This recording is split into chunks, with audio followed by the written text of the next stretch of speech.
এই ভিডিওর মধ্যে আমরা অনুশীলনী 8.2 কোশ্চেন নাম্বার 5 সমাধান করব। ঠিক আছে, কোশ্চেন নাম্বার 5 এ কইছে দেখো এবিসিডি সামান্তরিকায় ই এবং এফ যথাক্রমে এবি এবং সিডি এর মধ্যবিন্দু। ঠিক আছে, দেখাও যে এএফ এবং বিসি রেখা খণ্ডদ্বয় বিডি কর্ণকে সমদ্বিখণ্ডিত করে। সমদ্বিখণ্ডিত কইছে, সমত্রী না। ঠিক আছে, তো এখানে দেখো যেহেতু আমরা কইছে এবিসিডি একটা কিতা আছে সামান্তরিক, যেখানে ই হইছে ডিসি বাহুর মধ্যে, ই হইছে এবি বাহুর মধ্যবিন্দু আর এফ হইছে ডিসি বাহুর মধ্যবিন্দু, ডিসি বা সিডি বাহুর মধ্যবিন্দু।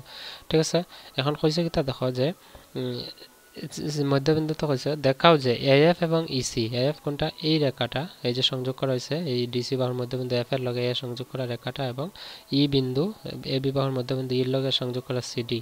তো এ সিডি না সরি সিই, তো এএফ আর সিই যে রেখা দুইটা আছে এই দুইটা রেখায় বিডি রেখাটারে সমান সমান ভাগে ভাগ করছে, মানে সমদ্বিখণ্ডিত করছে। দেখো এটা সমত্রিক হয়েছে, সমত্রিক হওয়ার কথা হলো সমান 3 খণ্ডে ভাগ করছে, অর্থাৎ ডিপি সমান পিকিউ সমান কিউবি অর্থাৎ হইব। ঠিক আছে, তো আমরা প্রমাণ করার কথা বুঝাইছে, প্রমাণ করতাম এটা যে ডিপি সমান পিকিউ সমান কিউ ভি। ঠিক আছে, তো সমত্রিক কথা সমদ্বি না, যদি 2 খণ্ড করতে সমদ্বি থাকলো। ঠিক আছে, 3 খণ্ড করছে এর লাগি কইছে সমত্রিক খণ্ডিত করে দেখাইতাম। তো প্রশ্ন কিতা হচ্ছে আশা করি বুঝছো। চলো আমরা সমাধান করিলে এটা। তো প্রশ্নটা আমি চিত্রটা লিখছি বইয়ে যেরকম আছে সেম। ঠিক আছে, একটু এদিক সেদিক হইব, আমি তো আর মাপযোগ দিয়ে লিখছি না। তোমরা অঙ্কটা বুঝো, অঙ্কটা কীভাবে সমাধান করবো দেখো।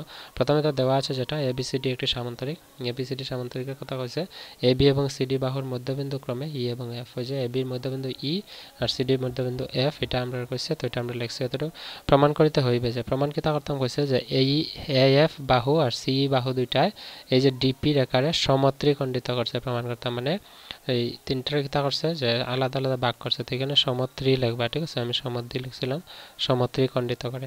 তো সমত্রিখণ্ডিত কথার অর্থ কিতা যে ডিপি সমান হইব পি কিউ সমান কিউবি, তো আমরা লিখছি অর্থাৎ ডিপি সমান পি কিউ সমান কিউবি। অতটুকু বুঝছো। তো এখন চলো প্রমাণ করলে আমরা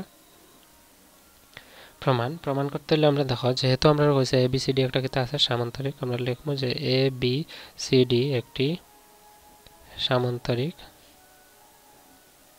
এবিসিডি একটি সামান্তরিক। ঠিক আছে, যদি এবিসিডি সামান্তরিক হয় আমরা কইতে পারি যে এবি সমান্তরাল সিডি হইব। এটা লিখিলে আমরা কাজে লাগবো যে এবি সমান্তরাল সিডি, এবং আমরা এটাও লিখতে পারি যে এবি ইকুয়াল টু সিডি। কেন? কারণ সামান্তরিকের বিপরীত বাহুর সমান্তরাল তো থাকবোই, সমান্তরাল লিখছি, এবং কেটা আছে সমান আছে, তার মানে এবি সমান সিডি হবে এবি সমান সিডি। এখন দেখো আমি যদি এবির হাফ লই, যে হাফ সবটির লগে হাফ পূরণ করি, কেটা লগে করবো দেখো হাফ অফ এবি, এর পরে লিখবো যে হাফ অফ সিডি, এবং এটার মধ্যে আমরা লিখবো যে half of AB equal to half of হইব গিয়া সিডি। ঠিক আছে, তো এখানে হাফ অফ এবি কথার করতে হইতা এবির হাফ, তো এবির হাফ তো যে কোনো একটা হইব, ইবি হইব বা এই হইব, তো আমি এটা লমো। ঠিক আছে, এটা এই, তো আমরা এখানে লিখবো যে হাফ অফ এবির বদলে লিখবো এই সমান্তরাল half of CD, half of CD, সিডির অর্ধেক, তো ডিএফ হইতে পারে বা সিএফ হইতে পারে। ঠিক আছে, তো আমি এই টুকরাটা লম, এই টুকরাটা হইব গিয়া সিএফ। কেন এই টুকরাটা? কারণ এখানে সমদ্বিখণ্ডিত করছে, তো আমরা যেহেতু ওই যে দুইটা গ্যাপ আছে যে এই আর সিএফ এর দ্বারা তৈরি করা যে ওই যে মিডিলের অংশটা আছে, এই মিডিলের অংশটা লিখতে হলে আমরা এটা লিখতে লাগবো। তো হাফ অফ ডিসির বদলা বা সিডির বদলা কেটা লিখতে পারি সিএফ লিখতে পারি বা এফসি লিখতে পারি। ঠিক আছে, তো এখানে লিখবো সিএফ, এবং ঠিক একই রকম হাফ অফ এবির যেরকম এখানে এই নিচে এখানে লিখবো এই is equal to half of সিডির বদলা লিখবো সিএফ। ঠিক আছে, তো এখানে যেহেতু দেখো হাফ এবি সমান্তরাল সিডি আছে, এবি সমান্তরাল সিডি আছে, তার হাফ অফ এবি হয়েছে এই, এবং হাফ অফ সিডি হয়েছে গিয়া সিএফ। তো এই সমান্তরাল সিএফ আমরা লিখছি, দেখো এই সমান্তরাল সিএফ, এবং এই এএফ সমান্তরাল সিএফ, এই হইব এই সমান্তরাল সিএফ। তো এই সমান্তরাল সিএফ আছে এবং এই সমানও সিএফ আছে, তো সমান বিপরীত বাহু কিতা আছে সমান এবং সমান্তরাল, অর্থাৎ আমি কইতে পারি যে এই সিএফ কিতা একটা সামান্তরিক। অতএব দিয়া বা ইমপ্লাইজ দিয়ে লিখতে পারি যে এ ই সি এফ একটি সামান্তরিক, এই সি এফ একটি সামান্তরিক। এখানে লিখিলে মাঝে দুটি আমরা কিতা লিখতে পারি যে দুটি বিপরীত বাহু সমান এবং সমান্তরাল, দুটি বিপরীত বাহু সমান এবং সমান্তরাল, সমান এবং সমান্তরাল। ঠিক আছে, অতটুকু ক্লিয়ার বুঝছো তোমরা। তারপরে কাজ কেটা করতে লাগবে আমরা, যেহেতু দেখো এবিপি ত্রিভুজ আছে, দেখো এবিপি। আমি যদি এই ত্রিভুজটা নিই যে এবিপি, এবিপি ত্রিভুজ কেন নিতেছি, কারণ এবিপি ত্রিভুজের মধ্যে এবি বাহুর মধ্যবিন্দু কিতা আছে ই, আর এই যে সমান্তরাল এই এএফ রেখাটা সি এর কিতা আছে সমান্তরাল। যদি সমান্তরাল হয় তো আমি করতে পারি যে যে ওই যে এ বির মধ্যবিন্দু কি আছে ই, তো ইর ইর বিন্দুর মধ্যে দিয়া এই বিপি বাহুর সমান্তরাল, বিপি বাহুর সমান্তরাল কথা হইল গিয়া এই এপি বাহুর সমান্তরাল। কেন আমি এখানে তোমরা স্পষ্ট করিয়া বুঝো, যেহেতু আমরা এই সিএফ কোনটা এই সিএফ, এটা যেহেতু বিপরীত বাহুর সমান্তরাল পাইছি, তো যদি এই দুইটা বাহু সমান এবং সমান্তরাল হয় আর এবং এটা যদি সামান্তরিক হয়, তো এবং আমরা জানি সামান্তরিক এক জোড়া বিপরীত বাহু যদি সমান সমান্তরাল হয়, তাহলে পরে বাকি যে এক জোড়া আছে অর্থাৎ এই এএফ সমান্তরাল সিএফ হইব, ঠিক আছে। এএফ সমান্তরাল সি দুইটা কিতা হইব সমান হইব, সমান্তরাল হইব। যদি এই দুইটা বাহু সমান্তরাল হয়, অর্থাৎ আমি কইতে পারি ত্রিভুজ এ বিপির মধ্যে যে ই বিন্দুর মধ্যে দিয়ে যে একটা রেখা টানা হয়েছে, এই রেখাটা কিতার সমান্তরাল হইব, এপির সমান্তরাল। কেন এপির সমান্তরাল, কারণ এএফ আর সিই দুইটা সমান্তরাল রেখা, তো এএফ থেকে আমরা হইতে পারি এপি আর সিএফ থেকে হইতে পারি ই কিউ, ঠিক না। তো এই কাজটা আমরা এখানে করতাম যে এখানে লিখলাম যে অতএব দিয়া এএফ সমান লিখমু ইসি এবং এএফ সমান্তরাল হইব গিয়া এফ ই সি, ঠিক আছে।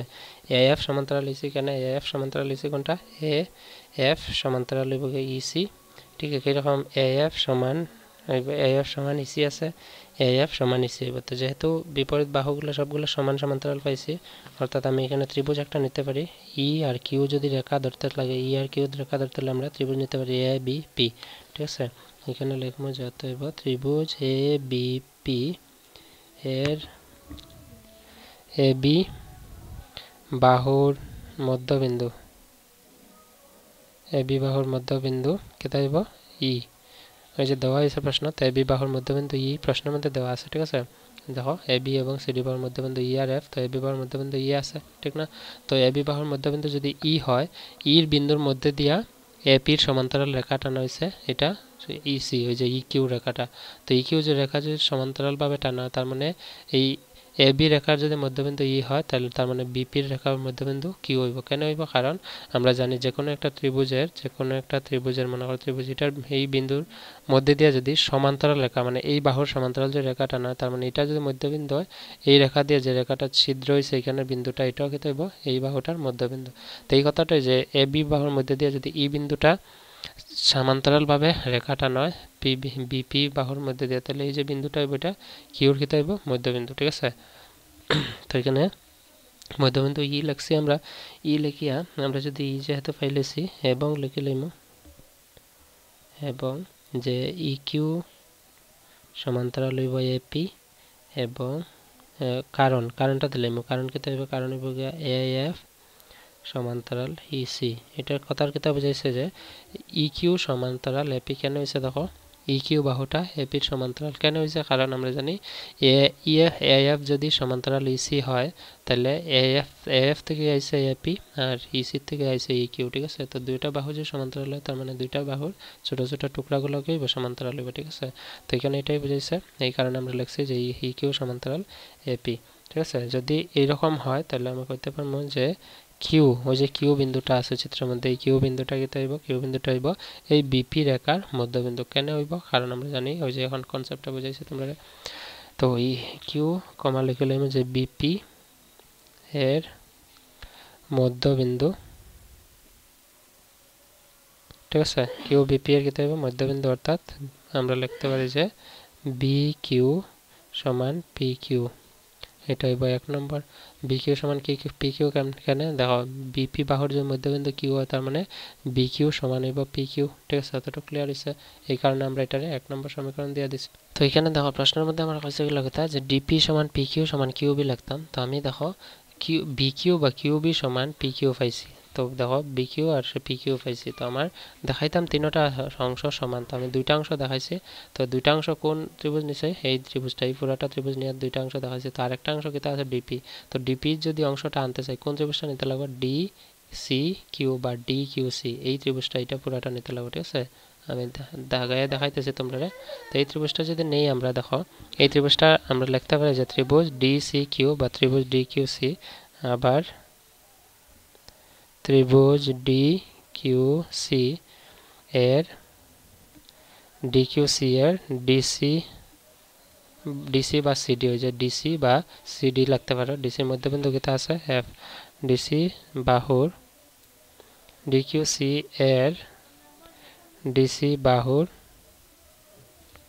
মধ্যবিন্দু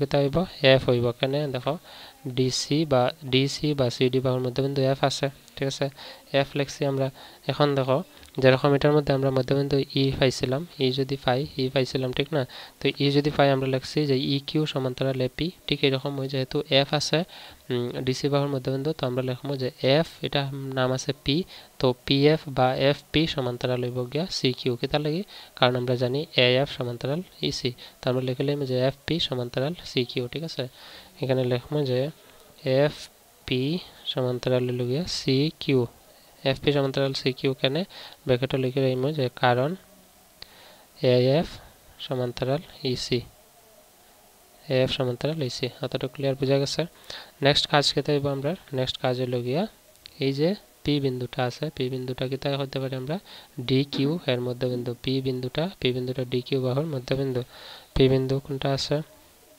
এমপ্লয় দিয়ে লিখলাম যে P, DQ এর মধ্যবিন্দু কি কারণে মধ্যবিন্দু হইছে কারণ যে এই যেহেতু ত্রিভুজ আমরা নিচে DQC তো দুইটা ত্রিভুজের যদি DC বাহুর মধ্যবিন্দু F হয় আর QC এর যদি সমান্তরাল এই F বিন্দু দিয়ে একটা রেখা টানা হয় তাহলে FP বা PF যে বাহুটা হইব এটা QC এর সমান্তরাল হলে আমরা কইতে পারবো এই বিন্দুটা DC এর মধ্যবিন্দু দিয়ে সমান্তরাল ভাবে গেছে তার মানে DQ এর মধ্যবিন্দু দিয়ে যাইব ঠিক আছে অর্থাৎ এটা আমরা কইতে পারি যে FP টা কেতার সমান্তরাল আছে CQ এবং FP যে রেখাটা আছে এটা ইয়া আছে মানে মধ্যবিন্দু দিয়ে গেছে P বিন্দুটা কেতে হইব DQ বাহুর মধ্যবিন্দু ঠিক আছে P বিন্দুটা DQ বাহুর মধ্যবিন্দু অতটুকু আমরা লিখছি যতটুকু আমরা প্রয়োজন ঠিক আছে তো আমরা লিখতে পারবো এখন যেহেতু যদি এই DQ বাহু তার মানে এই বাহুটা কিতা আছে মধ্যবিন্দু দিয়ে গেছে DQ তো মধ্যবিন্দু দিয়ে যাওয়া মানে কিতা এই অংশটা সমান সমান দুই ভাগে ভাগ হইছে অর্থাৎ আমরা লিখবো যে DP সমান PQ আমরা লিখবো যে DP সমান PQ ঠিক আছে এটা লিখলাম 2 নম্বর এখন দেখো অতএব দিয়ে লিখলাম যে 1 এবং 2 নং থেকে পাই 1 এবং 2 নং থেকে কিতা পাই 1 নম্বরে দেখা আছে BQ সমান PQ এখানে আছে DP সমান PQ অর্থাৎ আমি লিখতে পারি যে DP ইমপ্লাইজ দিয়ে এখানে লিখলাম যে DP সমান PQ আছে লিখলাম PQ ঠিক একই রকম যেহেতু DP সমান PQ আছে এই PQ সমান আছে BQ বা QB তো আমি এই PQ এর বদলে আমি কিতা লিখতে পারি QB বা BQ তো এখানে যেহেতু BQ লিখছি আমরা লিখলাম QB ঠিক আছে QB লাগবে এটা QB বানাইলে ভাই হয়ে যাবে তো BQ আর QB লেখা একই কথা তো আমরা প্রমাণের লগে মিলতো কথা এই কারণে আমরা লিখছি তো দেখো সমীকরণ থেকে কিতা পাইছি DP সমান PQ এবং QB তো প্রমাণও আমরা কইছিল DP সমান PQ সমান QB প্রমাণ করতাম তো আমরা প্রমাণ পাইলেছি এখানে ঠিক আছে তো এটা লিখলাম P আর BD proved বুঝছো আশা করি তো এটা হচ্ছে সমাধান কোশ্চেন নাম্বার 5 এর তো এটা ভিডিওটা পজ করে লিখে লইবা আর চিত্রটা স্পষ্ট করে লিখবা ক্লিয়ার করে এগুলো আঁকাবাঁকা করবা নাম বোঝানি লাগে তোমরা লিখছি ঠিক না এবং তোমরা একবার দেখিয়ে যে না বুঝা আবার দেখার চেষ্টা করবা নিশ্চয়ই বুঝবা এবং এগুলো যেহেতু জ্যামিতির অঙ্ক উপপাদ্য ব্যবহার করে করতে লাগে এই কারণে আমরা একটু সময় লাগে উপপাদ্যগুলো বুঝতে লাগে তারপর সমাধান করতে লাগে ঠিক না তো যাই হোক আমি তো সমাধান করিয়া দিছি তোমরা DP সমান PQ সমান QB যেটা আমরা পাইছি এটারে সমাধানকৃত করে তো প্রশ্নের মধ্যে যেটা কইছে এটা লিখে লইবা যে অতএব AF এবং EC রেখার কণ্ঠদ্বয় BD কর্ণকে সমত্রিকণ্ডিত করে অতটুকু লিখিয়া দিবা নিচে ভালো হইব ঠিক আছে তো আজকে এতটুকু থাক see in the next video bye and take care question number 5 ভিডিওটা পজ করে তোমরা লিখে লইবা